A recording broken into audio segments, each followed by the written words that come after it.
Okay, the install of the RPMs is just about complete. We'll just finish up with a little bit more on our password policies.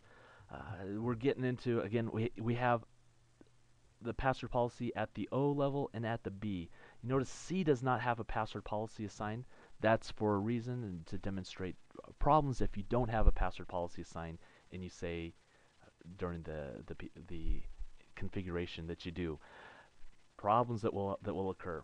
Also, something that is unique about this specific install is the users were inside of A and underneath, and all the users using the Novell, the UP Novell password policy, were created with that password policy. Therefore, their UP is populated.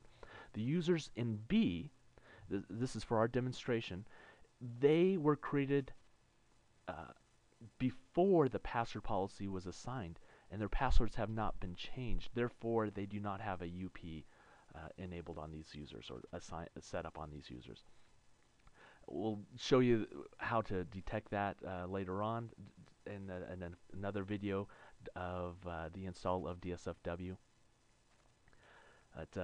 Just this is a very common thing for administrators that have not yet set up a password policy, and all of a sudden they install DSFW and users are not able to log in.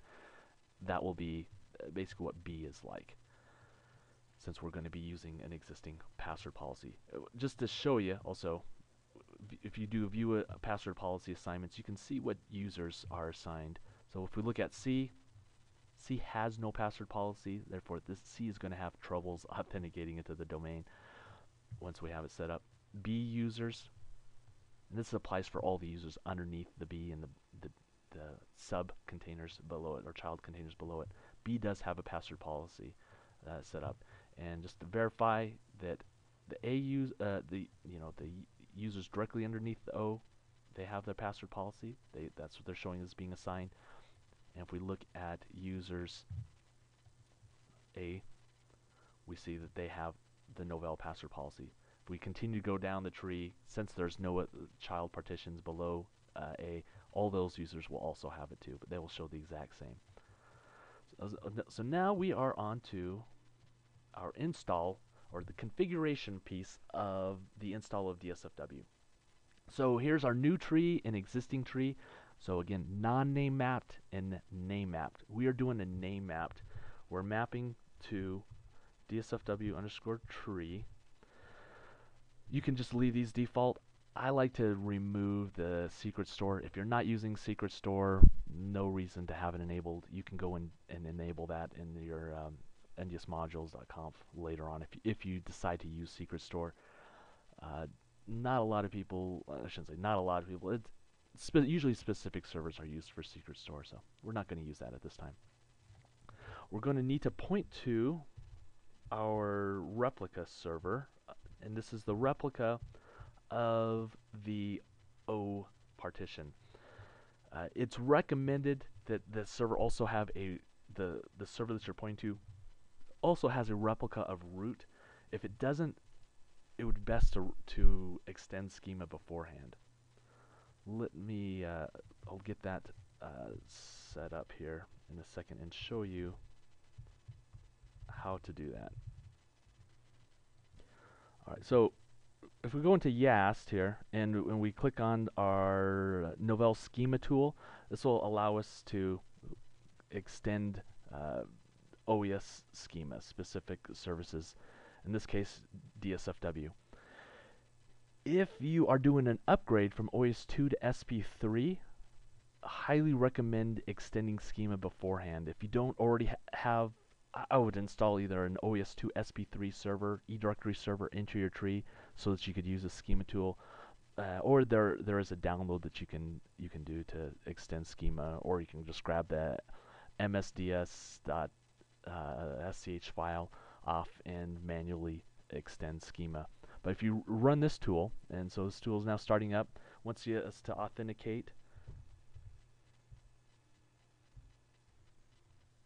So for the sake of time, I just paused it and populated. We just need a server specifically with a replica of root. It's best. Say next, and you can see our different services to extend schema, eDirectory, iFolder, in this case, Novell services for Windows. Just run this piece, and we are extending schema. So back to our install here, as that goes through. This is again, we're in the eDirectory configuration. Schema has been successfully extended. We're done. All right, so something, just a quick note, there's a comma there. You can put a comma or a dot. It will adjust it as necessary. It'll come back and put a dot in there. So don't worry about that. Location, leave that, this screen, the defaults, leave the default location for your DIB and the iMonitor ports. You definitely want to have a NTP server. So if you do the pool.ntp.org servers, that will adjust your etc ntp.com with a list, several servers to use for getting time. Also recommend having SOP configured before installing DSFW. In small environments, if you just have a couple servers and you're all on the same network, it's not as critical. But if you're on specifically different networks, and then you have a large environment on top of that, you definitely want to have SOP configured. You most likely do, because you could run into resolution issues, name resolution issues, if you did not already have it. In this case, this is our second server in the tree. I don't have a DA configured. It's not a big deal in this environment. So we click next, and we just get this warning about having more than 3 servers. You should have SOP configured. On this screen, you can just leave the default. You can select all. It doesn't matter what you do here.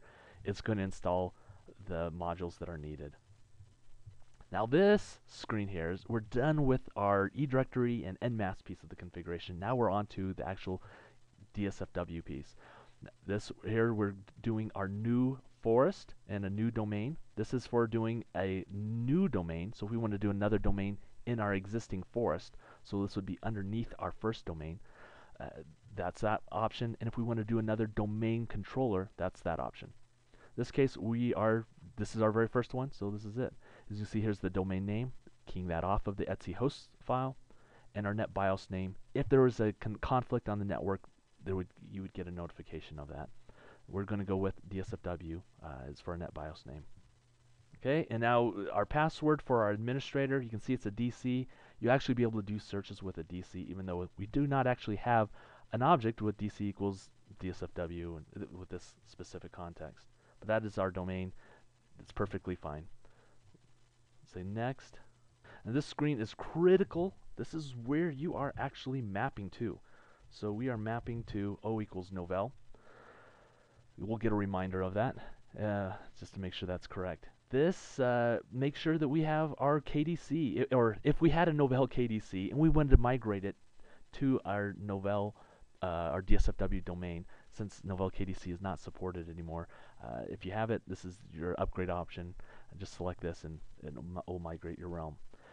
Now, our password policies, as we were talking about earlier, this is critical. If you do not have a password policy, don't worry about this.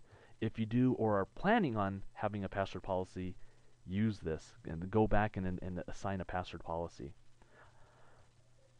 So we're going to get a notification about the mapping and about the password policy.